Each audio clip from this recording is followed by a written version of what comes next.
Middle school is a time of exploration, a time when students are figuring out what they're passionate about today and how that relates to who they'll become tomorrow. During this transitional time in middle grades, PLTW Gateway's 10 units empower students to lead their own discovery. The hands-on program boosts classroom engagement and excitement, drives collaboration, and inspires aha moments and deep comprehension.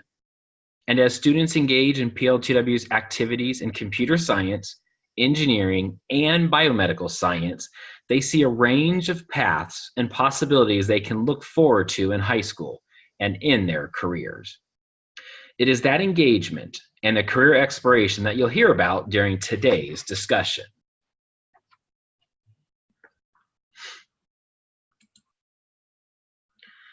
Hi everyone, my name is Paul Sheely and I am the Pre-K-8 Solutions Engineer with Project Lead the Way, and it's my privilege today to be facilitating our PLTW Gateway virtual showcase.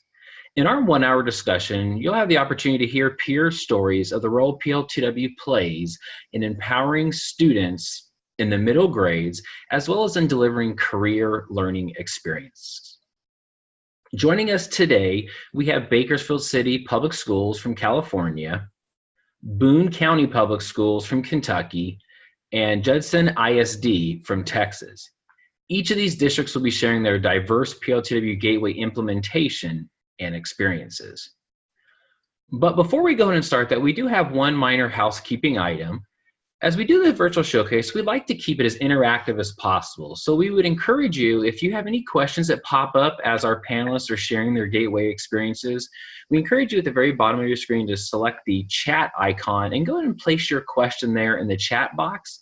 And then we will do our best to save some time at the end of our virtual showcase to answer some of those questions. So at this time now, when we've taken care of the nuts and bolts, I'd actually like to take a moment to give our panelists about 1 to 2 minutes to kind of give a brief overview of their Gateway programs. Brandon, would you be willing to start us off by sharing your name, your role, and just a brief overview of your Gateway program? Hello all, I'm Brendan Ware. I'm the Coordinator of Curriculum for Bakersfield City School District and the Coordinator of Project Lead the Way.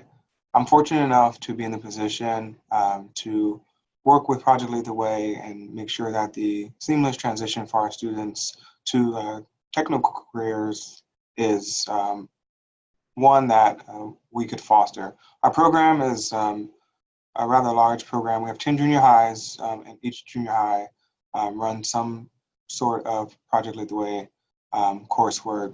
Therefore, our students are afforded an opportunity to embark on a career of their choice. So that's a great overview of our program and how we would then use it to move forward our students' agenda. All right, thank you, Brandon. Sarah, would you mind sharing a little bit about your program and giving us a brief overview?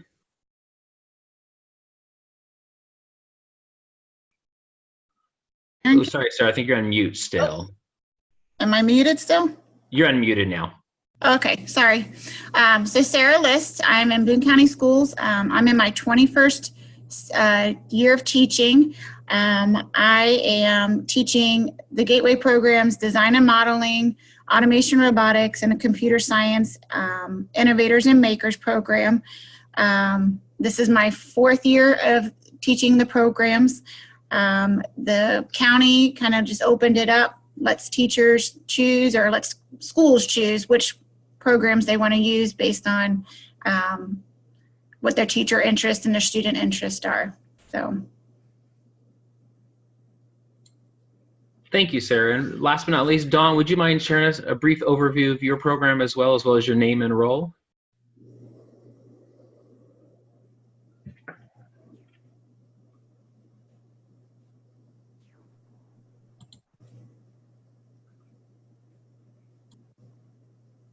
Middle school.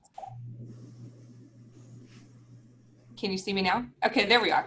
Hi, my name is Dawn Worley. I'm the principal or director of a middle school program. We function as a school within a school inside of Judson ISD. I am a public STEM academy, and so I pull children from all across our district to encompass a middle school program 6 through 8. And we utilize Project Lead the Way as part of our required STEM elective that every child in the 7th and 8th grade will participate in. And we utilize design and modeling, green architecture, computer science for innovators and makers, as well as automation and robots. Perfect. Thank you so much all for that nice introduction. So now that we've had an opportunity to kind of just get a brief overview from our panelists about their programs, I'd love to kind of open up the floor now for our panelists to really share about their experiences with their Gateway programs. And I'm curious, Brandon, if you might start us off with maybe talking about how does the Gateway program fit within your students' career exploration in your middle school or junior high school? Thank you, Paul, for that.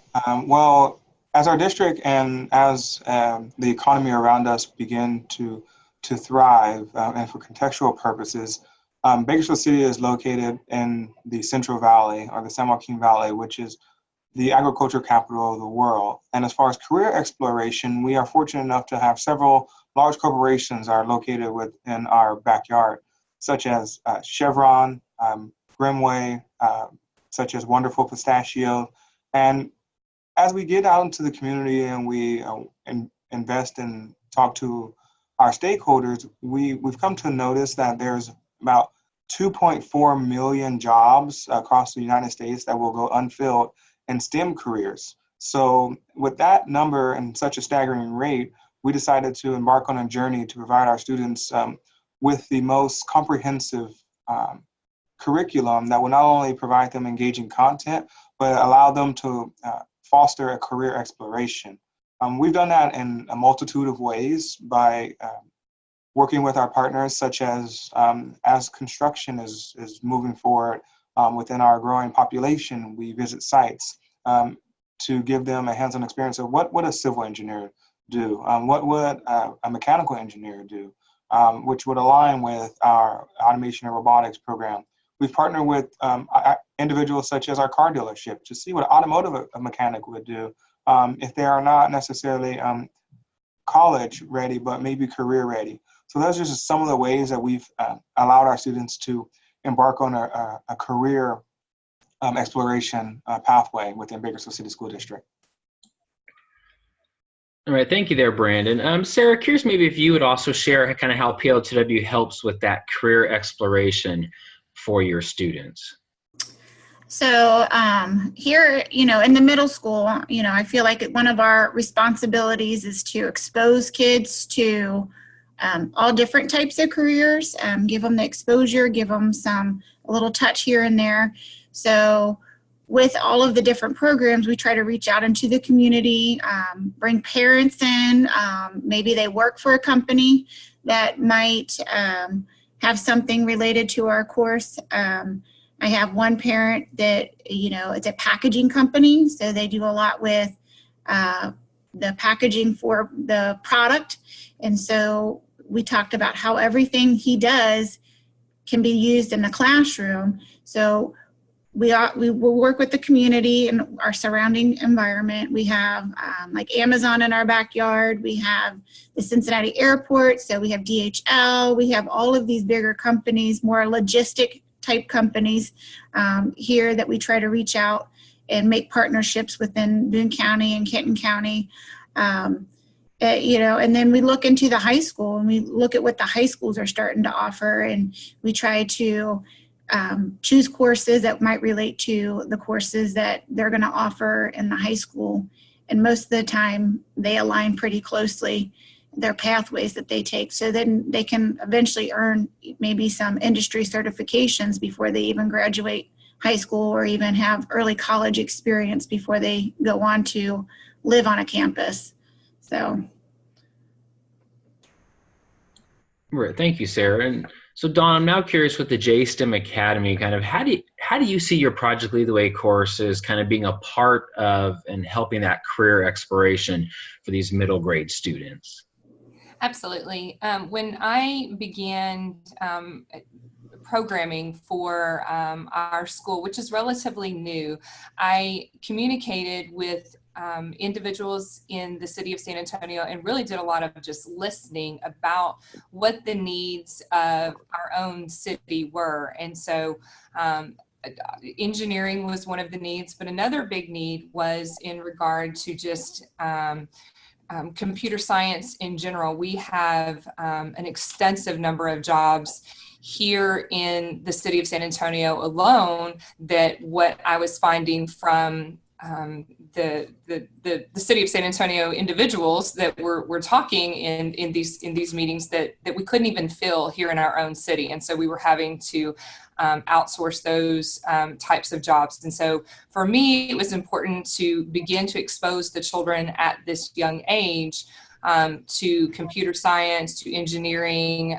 design and modeling, the great programs that Project Lead the Way does offer. And then that feeds into our high school and then ultimately allows the students to be able to live and work in their own city. They don't have to leave because we're addressing the needs of what's going on in our own city. We too have a couple of large corporations here. We have Toyota plant, which is relatively new to the city of San Antonio, Boeing.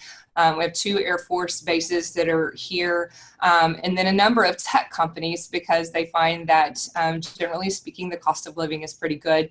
And so those are some of the things that I considered when we were rolling out middle school programming here. Thank you, Dawn. It's great to hear kind of how the computer science course has such a nice tie-in to your local community, which is obviously such a great benefit of the Gateway program. So now kind of thinking a little bit kind of bigger picture, when you think about Project Lead the Way, and Dawn, maybe I'll just kind of continue on with you in this one. When you think about Project Lead the Way as a whole, who is PLTW for in your experience? If someone were to ask you, who's Project Lead the Way for? Who would you say it's for? Every single child. Project Lead the Way is truly for every single child. And so I am physically only able to service the 400 children in my particular building. But I believe that Project Lead the Way should be an elective, or for us, it's a required elective, if you will. And so that should be programming that is available at every single middle school. Additionally, we don't personally have it in Judson just yet, but I also believe that the launch model should be made available to the elementary to better prepare the students for when they get to the middle school. What I am doing is preparing all of my students to then move into the high school programs that we have, because my children feed directly to a particular high school that does utilize PLTW specifically with engineering, but we're also exploring the computer science option as well, because we're rolling out new programming as well. All right, Brett, thank you so much, Dawn. Sarah, who would you say PLTW is for? And I guess one of my questions would be, have you seen it engage females maybe more into STEM careers or STEM exploration, as well as increase their confidence level? I would agree with John that it's exposure for every child. Never turn a child away from this course. Don't discourage them to taking one of the courses. So in my first year of teaching Project Lead the Way, it just became, I knew I was in my right spot, in the right classroom and doing what I needed to do. When I saw female students coming in and they're like, had I not been told I had to take this class, I would have never thought I would be something I would do in the future. I never thought I could be good at this. Oh, well, this wasn't what I really thought it would be. You had questions like that. So they kind of played into the stereotypes of, engineers are males and it's only for the smart, nerdy kids. And as the kids start to go through, some kids I see for 3 years. And each year they get something a little bit different, a little different skill set. I think you'll see, now we see the enrollment in the high school Project Lead the Way and different pathways increasing as they get older, because now they're like, oh, well, I can do this. This is something I think I mean, if I had these classes whether I was in high school or middle school, I don't think I'd be a teacher. I think I would have been an engineer. But I'm glad I'm here. So. That's great. Thank you, Sue. Go ahead, Dawn. I wanted to add that had it not been for the Project Lead the Way classes that we require all of our children, especially since we're talking about girls, some of my girls would not have had some experiences or even realize that they are successful or even good at some of the things that they're doing. They just didn't realize it until they were in the Project Lead the Way classes. And so that has now helped really kind of shape what they're going to do and things that they're going to focus on when they move through to the high school programming, because of what we're able to do, and really anybody is able to do at the middle school level with Gateway programming. Mm-hmm. Great. Thank you so much. Brandon, how about you in Bakersfield City Public Schools? When you think of PLTW, and let's say your students, who do you say PLTW is for? Well, like the other panelists, it's definitely for all students. One of my jobs, what I'm fortunate enough to do, is work with students and principals alongside parents and all stakeholders to ensure that we have an equity-based model. Our equity-based model basically entails whatever the demographics of the school is, we tend to mirror in our PLTW coursework. So that's super important to involve all students, all stakeholders, understanding that this is an equity-based program. And since we were on the topic of engaging students in our in career exploration, I like to share a minor success story, well, a large success story, but in a minor amount of time. We have our first, I've been in this position for 3 years. We have the program for 5 years, and our first female student just received a full ride scholarship to Texas Tech University to become a petroleum engineer. And it's creating that pathway for students to be able to understand that they are very dynamic individuals and that they technically and therefore will complete anything that they put their mind to. No, I would definitely agree. I experienced that in my own personal classroom as well. It definitely fits all students, no matter who they are, and that's a fantastic piece to it. Now, thinking again, kind of more now, let's kind of take a couple steps back, and let's reflect back now on the courses that you offer. What kind of drove the decision-making process in determining which courses you decided to offer to your students? Sarah, would you mind maybe starting out discussing kind of what factors led into the decision of your courses? The factors are really the community and their needs for employees, future employees. We have companies who have long-term employees. They've been working there for over 20 years, going on to 30 years, and they have this whole population of people who are getting ready to retire, and what are they going to do? That's their question. The local companies around here, what are they going to do? How are they going to replace their workforce so that they can stay here in Boone County? Boone County, I believe it's 65% of, it's a day's drive. A truck can drive in one day to 65% of the U.S. population. So it's huge to keep companies here. It's huge to keep Amazon. So a lot of the local companies, the health industry is starting to grow around here, St. Elizabeth. So some of the other middle schools offer biomedical engineering classes. That's probably the next one I would choose, just so there's a variety of course selections. We have design and modeling just to give them an introduction, which as the elementaries, I think, start with the launch program. I think I might not have to have that in the middle school anymore, and I can go ahead and have them in the computer science for the logistics part of the community, robotics, automation robotics to help out with the Amazon and any of the other companies similar to that. And then to help out with St. E's is huge here. The health industry is starting to really pick up. We have UC right across the river who, a lot of research goes on in, the University of Cincinnati. Going up to Columbus, we have a huge, so being able to touch on those different areas of engineering and being exposed to all different areas helps us make those decisions. But the community definitely makes some big ones for us. And they're willing to sponsor us and, you know, offer partnerships. And then you've got internships in there. And then you're kind of molding these kids into what you want as an employee at an earlier age, where it's a little bit easier to mold them. So. All right, thank you, Sarah. Don, how about you? Kind of what helped determine the courses that you decided to offer at the J-STEM Academy? You know, as I touched on earlier, I was in a really fortunate spot where I was opening the school and really could just pick and choose any PLTW course. There was a couple of courses that were being offered specifically to our 6th grade students at the time that I arrived.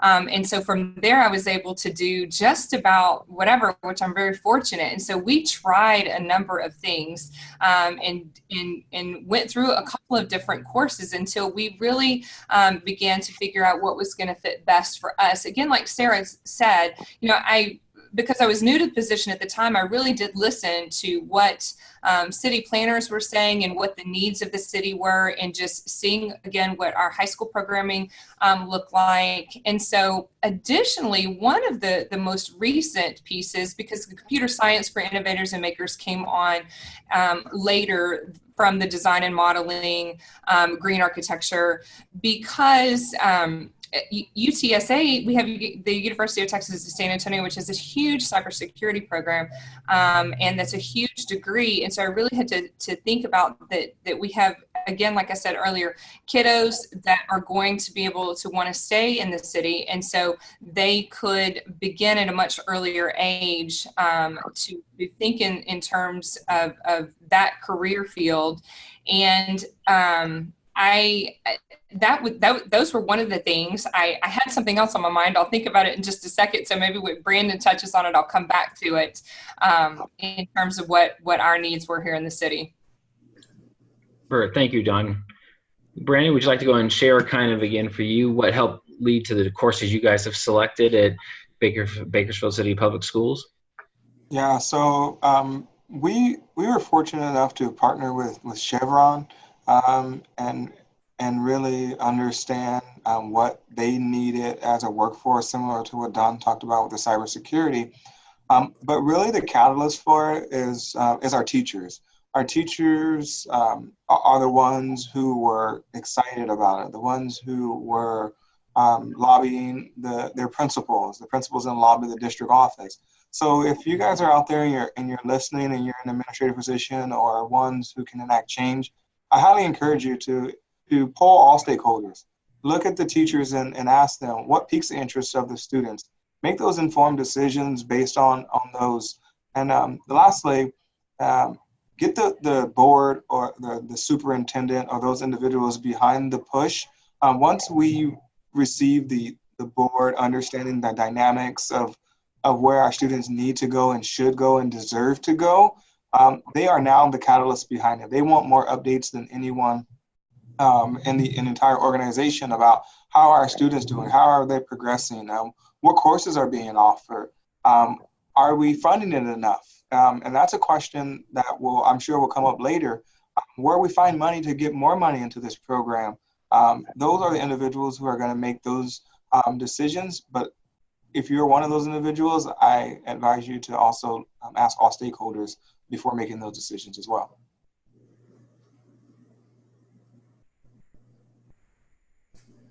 I think if I can jump back in, our superintendent, I don't really know how it really came to be Project Lead the Way in Boone County, because I was still teaching math and I wasn't sure, and I looked and saw some other teachers teaching it. I'm like, oh, that looks pretty cool.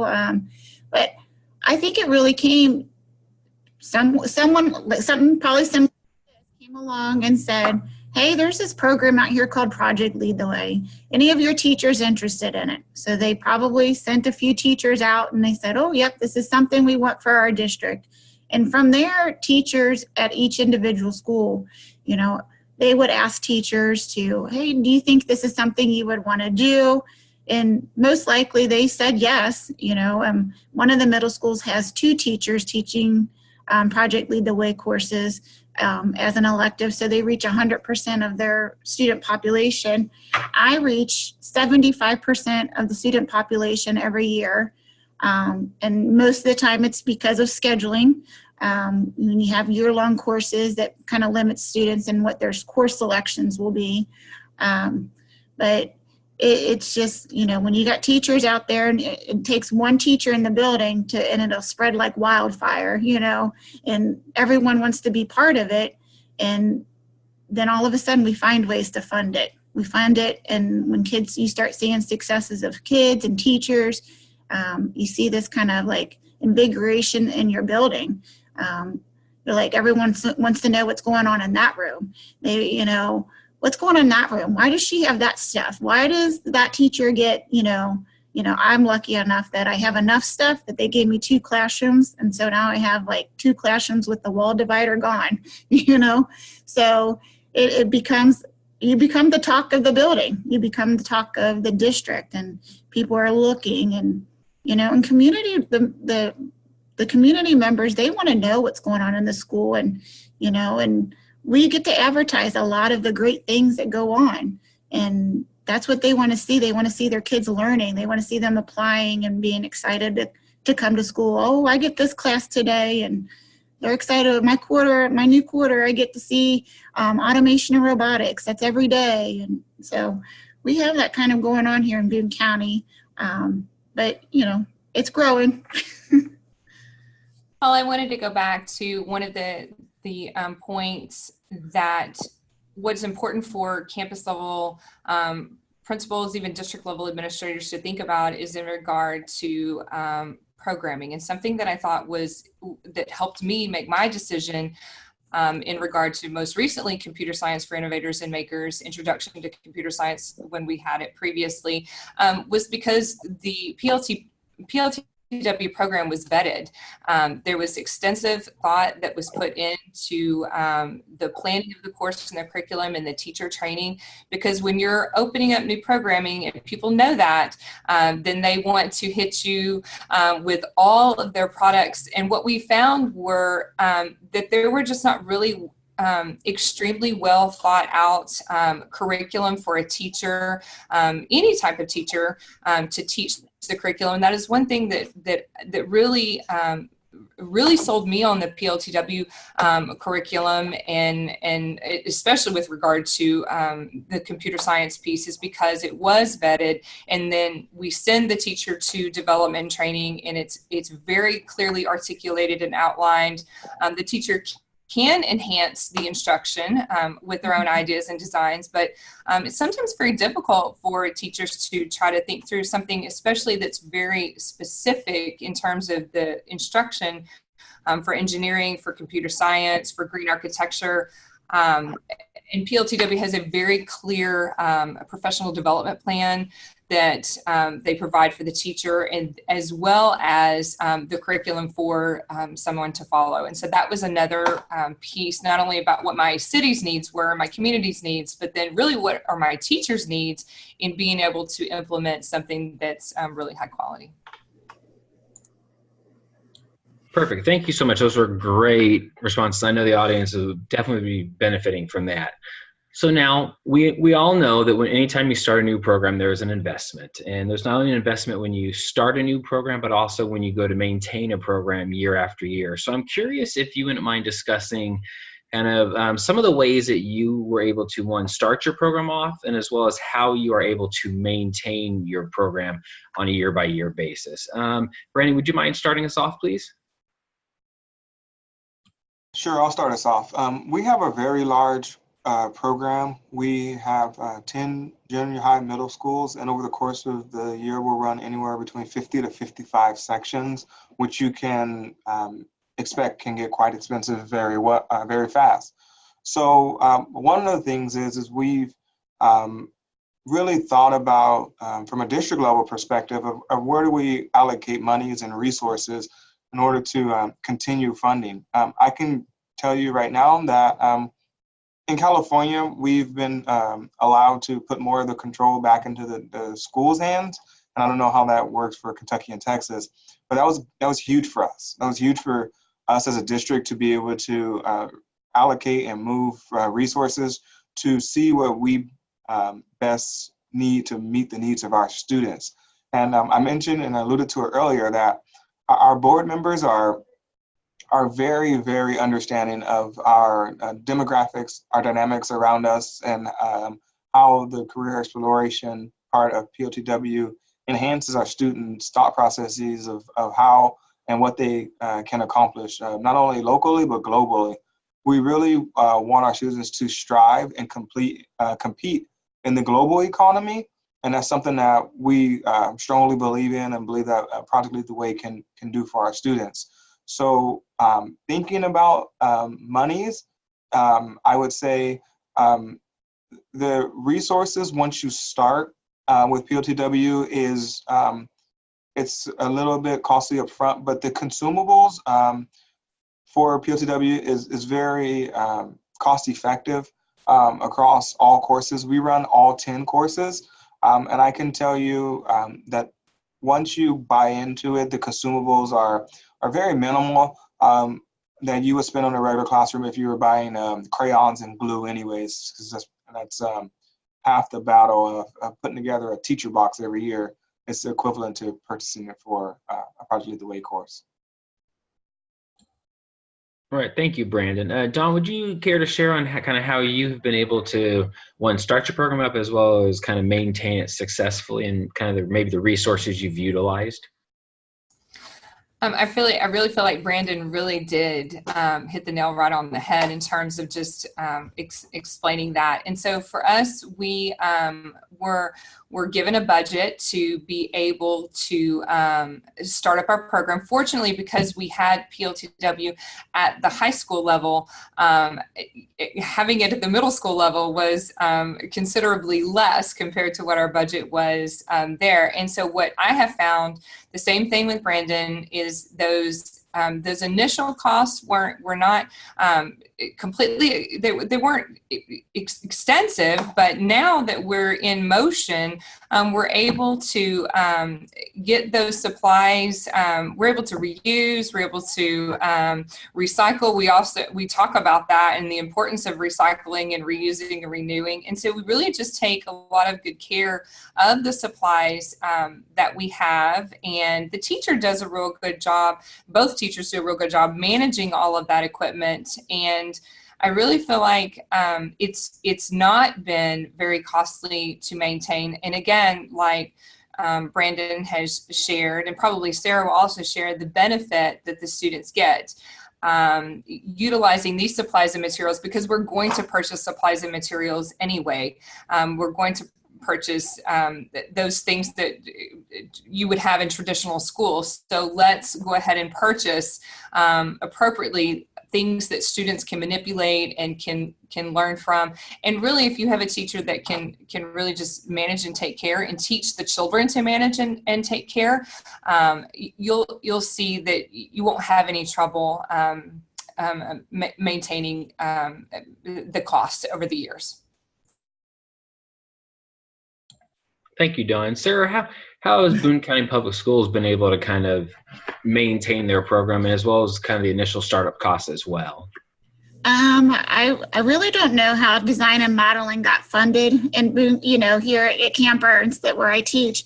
I walked into that class and automation robotics was scheduled to start the year I started. So the money was already set aside.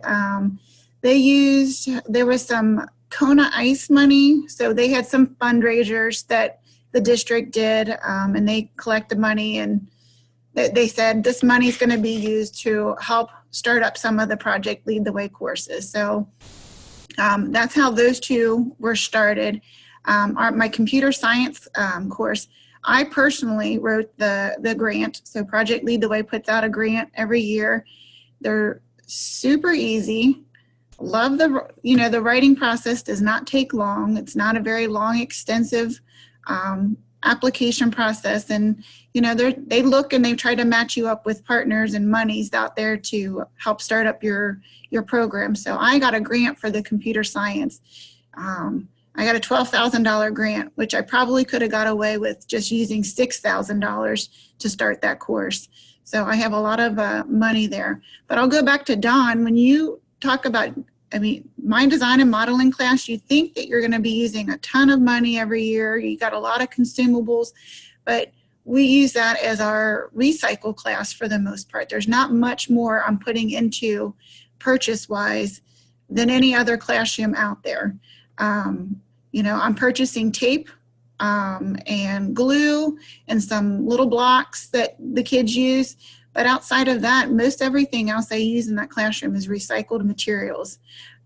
Automation robotics been going on for 4 years now, and this will be the first year that I'm starting to purchase additional supplies to replace, or not even replace, just it's being worn, so I might add a little bit more to the program. But if you have a teacher who likes organization and knows how to teach the kids to manage that equipment, funding after the initial startup is typically not too big of a deal.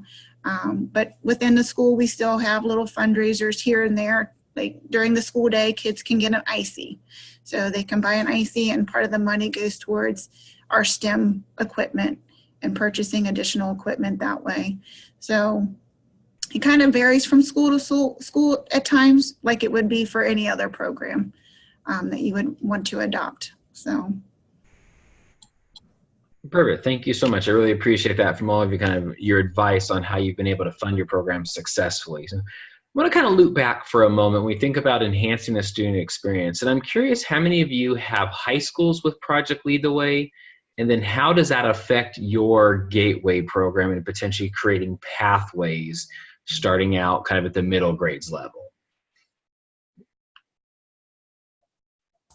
Well, I can speak to that directly. I've kind of touched on that earlier, that the high school that our children feed to, Project Lead the Way was already in place. And so the specific focus currently and at the time was engineering. So we have quite a few in the engineering courses at the high school. And again, we're looking to see how we can enhance computer science, because those are some focuses for us. But that was an impact in my selection of course here, in an effort to work smarter about making sure that as my children fed there to that particular high school, the engineering high school, that they had some experience at the middle school level. We have an additional high school that partners with the University of Texas San Antonio, specifically with regard to cybersecurity. And so whether my children go to the STEM high school or they go to this other high school in our district that has that specific computer science program with the university, then they're well prepared to go there. And then additionally, we have a third high school that focuses they have a lot of focus. They have a lot of number of things that they do there, but biomedical sciences is a little bit more of a particular area that particular high school focuses on. And we have utilized medical detectives, and I'm still trying to figure out how I can get additional PLTW classes in with my current schedule. And that way, it wouldn't matter which high school my children were to choose, because we are high school of choice. They would have an easy transition from my Gateway into whatever high school programming they would so choose. Thank you, Donna. Anyone else want to kind of share how there's that enhancement to your student learning experience with potentially having it at the high school level as well? So in Boone County, that was probably why I wrote the grant for computer science, was because of the high school. And it's probably why I got the grant, was because of the sustainability of the program and it leading to future Project Lead the Way courses or pathways that they use in the high school. So I mean, those programs were specifically selected because of, the same with Don, the high schools already had some of the Project Lead the Way programs in place. And so it was easier to choose what we were going to feed into. There's a little redistricting going on this past year. So we opened up a new middle school, and then next year we're opening up a new high school, which is more like a STEM high school. So kids from all over the county get to apply and get selected to participate in that high school. And they're touching on all the different, the goal is that, the freshmen in their sophomore school year is Project Lead the Way, a lot of them based programs, where it's so that their junior and senior year, they can start touching on early college, so they can potentially leave high school with a lot of credits, or probably graduating with an associate's degree. They can come out of high school with 48, or whatever, like 2 classes short of a college degree. So, those courses definitely, help, in which now we have more elementaries participating. So the elementaries are looking at what are the middle schools doing, and the middle schools are kind of setting the path for what the course selections for the launch program. So it's pretty cool to see. Thank you so much. Those are such great responses, and I really appreciate that. So at this point in time, we actually have a little bit of extra time. Before we go off to Q&A, I'd like to open it up just for a moment, maybe for that one last piece of advice before we go into the Q&A and kind of answer some of those questions. What's the one piece of advice you would give a school or a district that's looking to bring Project Lead the Way Gateway into their schools for their students? I'll go ahead and start first. I think the last piece of advice would be to don't hesitate. And what I mean by that is it's the right thing to do for students in this ever-changing world, to give them, critical thinking, communication, those 4 C's of, the ever-changing 21st century.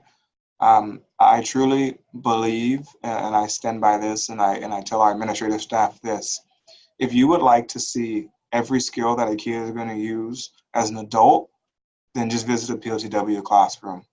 And I truly believe and stand by that. So my advice would be it's the right thing to do for students, so don't hesitate. Thank you so much, Brandon. Sarah, do you want to maybe share your one sage piece of advice you would share with school districts? Do it. I mean, it really has been, for me, a personal, probably the best career choice I've made halfway through teaching, and it's been a game changer for me. I want to stay in the classroom. I don't want to leave the classroom. I didn't want to go look for another job. When you get to about your halfway mark, you got to make some big time decisions, and this has definitely been a career changer for me. But just do it, just jump in. It can be a little nerve-wracking, knowing that you're going to go to a week-long intensive training to be certified.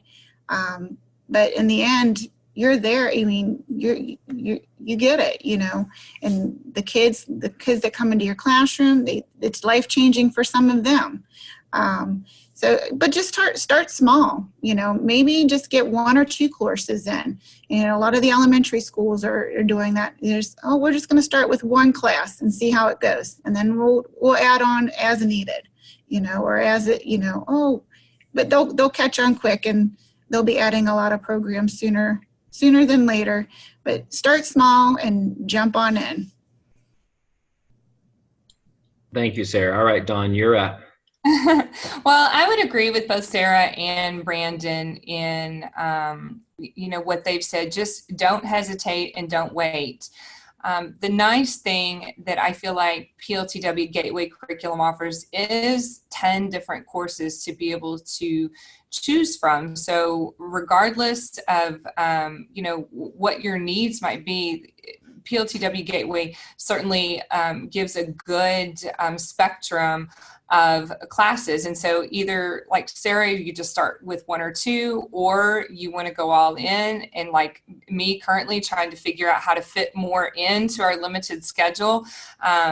You're not going to go wrong either way. What you will go wrong with is if you don't do it, because there is always going to be the traditional art class, the traditional, the band, the orchestra, the choir. These are maybe non-traditional looking classes, but they're so important.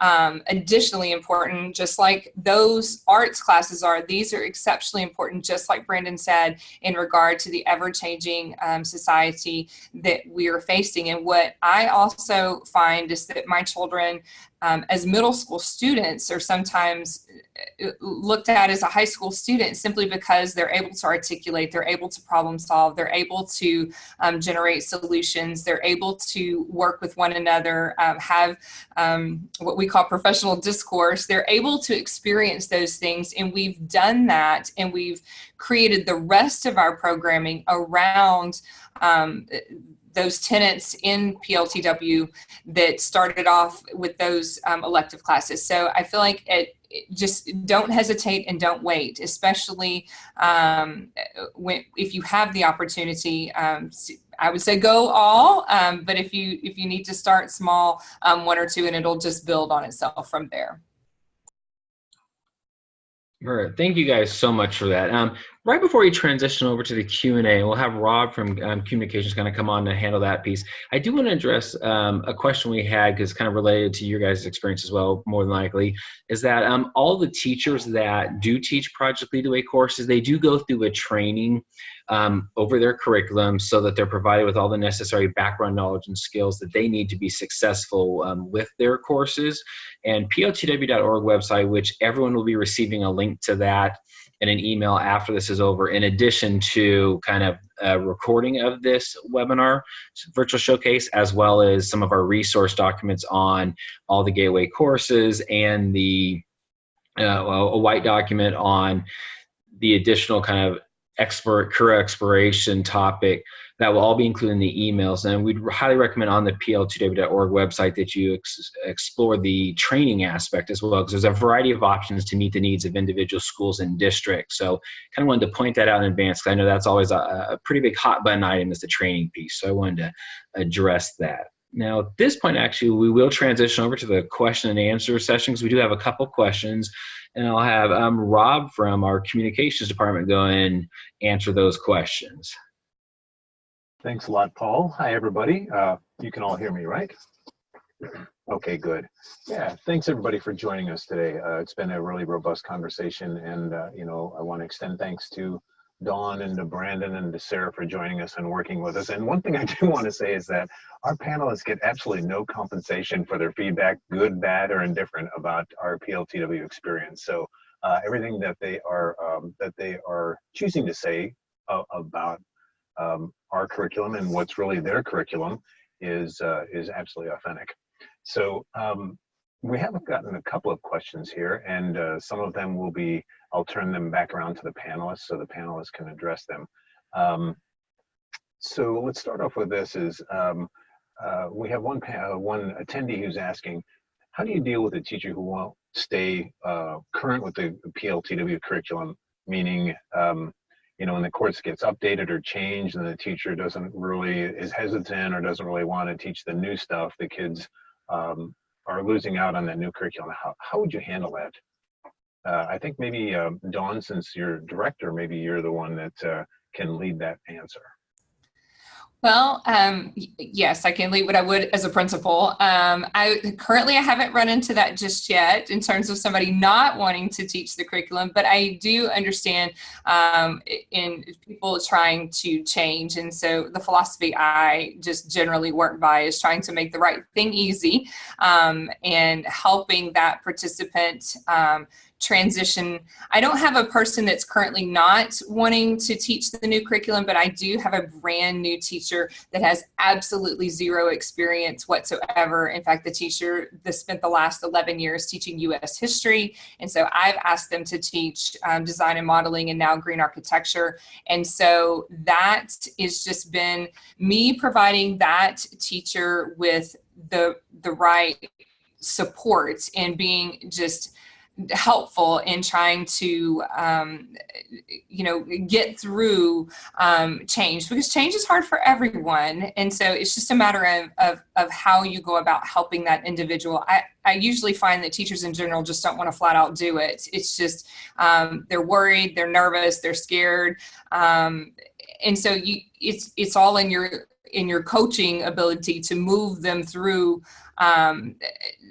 getting through what is just probably foreign, or they don't know, where they're unsure. Maybe Brandon, with a bigger expanse of teachers, can speak directly to that, and so hopefully he can also address that. Yeah. Hey, Matt, great question. So our program been in existence for about 6 years. So we have the original DM, and then they updated the DM, and then they updated the updated DM. So we call it the new DM. So I have teachers who are in all 3 phases of that, which is very interesting, because they've become their own resource, and they're the ones who are the catalyst to put pressure on one another to say, hey, wait, you guys, you haven't taught that? Oh, what is that? It's very interesting to see, even with the pacing. So have you guys got to the orthopedic boot? And they're like, no. And they're like, well, you're behind.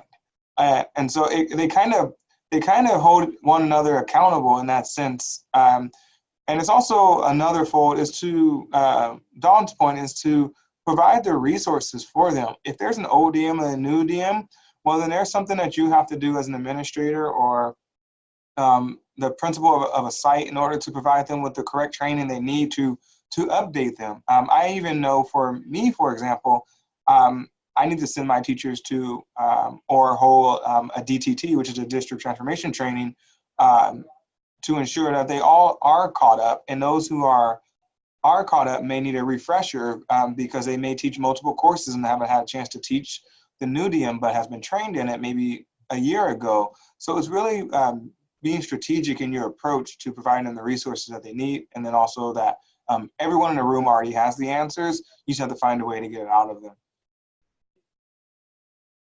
Okay, good. Thank you both very much. Here's a question from another attendee. As your students emerge from the Gateway program, do you have anecdotal success stories for students who have gone on to study STEM-related careers in college? I know, Brandon, you mentioned that earlier, the one student, you covered that anecdote. But do you have any metrics from high school or any stories about studying STEM-related fields in college?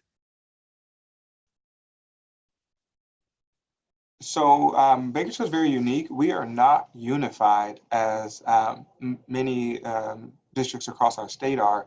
We're agricultural, so we're spread very far over like a 75-mile radius. So as far as the high school, we kind of took the approach of Dawn and Sarah had the high school approach to moving their kids to the high school.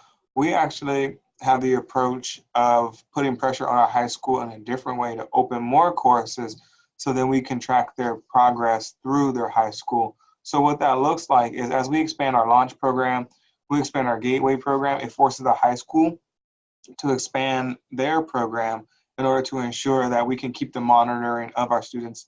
And we have more like a feeder school approach here where our students are, for example, 3 elementaries will feed into 1 junior high, and then 2 junior highs will feed into 1 high school. So we can actually keep track of our students and see what courses they enroll in over the course of time, depending on their makeup of what they choose.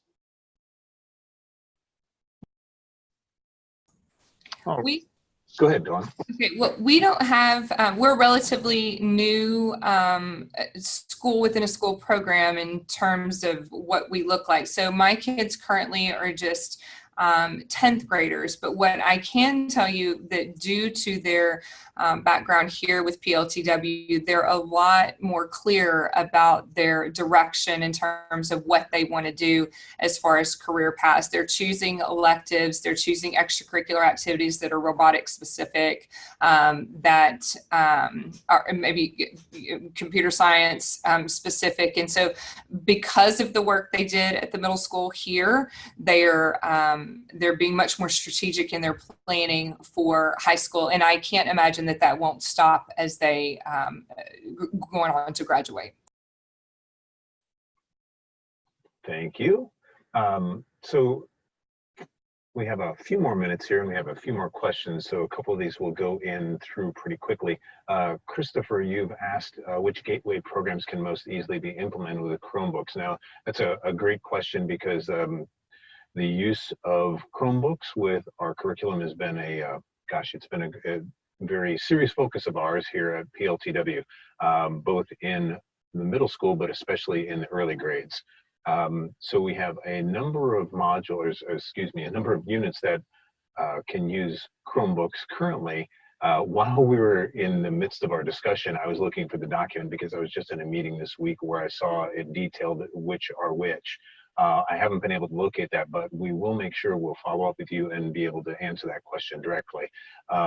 But it's, as I had mentioned, it's a goal of ours that we are going to be making sure that you can use Chromebooks with all of our PLTW gateway units. As we update the courses for the latest enhancements and the latest improvements to curriculum, we'll be making sure that unit by unit we make those adjustments. Just a little plug for the PLTW launch, the grade school programs, those are going to be, every single one of the modules in that program are going to be able to use Chromebooks starting next fall. So in case anybody is interested in the grade school side of things, I just wanted to throw that little nugget in there. Nicole asked what grants are available for PLTW. I think the easiest way to answer that is because the grant opportunities are always ongoing and always dynamic. I think the best way to address that is go to our website and search for grants, and you'll be able to see what grant opportunities are available and which are upcoming. Can I speak to the Chromebook and the? Oh. No, you can't. More information. No, absolutely. So design and modeling and computer science innovators and makers, flawless with your Chromebooks. There's no problems using Chromebooks. The only thing with automation robotics is when you get to programming, we use Robot C. So that's the only thing with, you would need to have either laptops or desktop to download that software too. So, and for the grants, Project Lead the Way, they when you go to that website, they will have all of these grant opportunities. The nice thing is that you write the grant once and then they start matching you with those different grants. So you're only writing one grant. You're not trying to write a grant for each one of the different opportunities they have there. So like I said, easiest grant ever to write, best grant ever. And you know, what makes it nice is that they ask for your funding receipts at the end of the year, like how you spent your money and stuff, and that's about all they ask for. So there's not like some of those grants where you have to do a lot of collecting data and all of that, you know, I steer away from just because I don't have the time to. I'm not a grant writer, I'm in the classroom, so, but you know, it has become a side job to write grants, but these are nice ones to write for. Yeah, and very quickly, to that point from a district perspective, we have Launch in our district, and we did a district transformation training.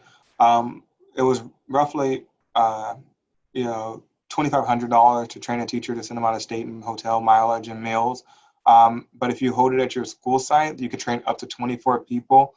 And we received a $10,000 grant from PLTW, which covered the cost of travel of the presenters and everything built into the grant. Which was super nice because it saved our district, $40,000, $50,000 with the rollout of multiple classrooms, and it also helps training teachers and having those in waiting in case something happens to your program as a backup. Excellent points both. Thanks for the support on that. I will encourage everybody who's attending today to check out the website. That's not just a shameless plug. Everything that we're talking about here and more is available on the website. The district transformation training that we're talking about, the grant information, also the teacher guarantee, the teacher training guarantee is there as well. So there's more information that you'll be able to find in addition to what we've talked about here today. You'll be able to, as Paul alluded to, Paul specifically described, you'll be able to link directly to the website tomorrow when you get your follow-up email. The very last we have, we're just about at time. I just want to address the last question that I have here on my list is, do you have teachers with specific certifications teaching the PLTW courses? And I guess the simplest way to put that is there a specific type of teacher that you need or requirements that they have to have in order to teach PLTW Gateway? Well, I'm going to speak to that a little bit. I think you have to have specific requirements for the type of teacher that you want in that position. Obviously you want somebody who is going to be innovative and is going to be creative, and we're probably not depending on any of the courses, of somebody who's organized. However, as I shared, both of my PLTW teachers came from a completely different, they were teaching something completely different. I had a science teacher that was teaching something completely different. And actually, when I was interviewing her, it wasn't even for the PLTW job, it was a science position. But when she heard about the PLTW job, I can do that. I'm more interested in that. And so currently, the teacher that I shared earlier was teaching history for years, is having no trouble transitioning because of the professional development that's offered in the summer. And then additionally, this particular teacher is going through PLTW's PDP training and getting specific training with the master teacher. And so I don't think that the teacher has to have any sort of specific background at the middle school gateway level, other than being excited, innovative, wanting to work and wanting to do something new and different. And that's about all. Excellent. Very good. So that's all the questions that we have right now. Like I said to Christopher, we'll get the information on the Chromebooks to you. You got a little bit of that information from Sarah. So I'll pitch it back to Paul, who will wrap you up. He's been your facilitator and he can bring it on home. At this point, first off, we definitely want to thank Brandon, Dawn, and Sarah again for sharing kind of your amazing experiences with Gateway and sharing it with our audience, because we know you're such a great resource and we just really value your time and your thoughts that you've been willing to share out. And to our audience as well, we again thank you for joining us today, and we really hope that you have a great rest of your week. And please make sure to watch for that email tomorrow. Again, it's like we said, it's going to have a recording of this virtual showcase for you. In addition to that, you're going to have a wealth of Project Leadway resources to support you in what we hope will be your kind of joining the Project Lead the Way Gateway team, for lack of a better description. It really is an amazing experience having taught it and working for the organization. So again, please look for that email tomorrow and have a wonderful rest of your week.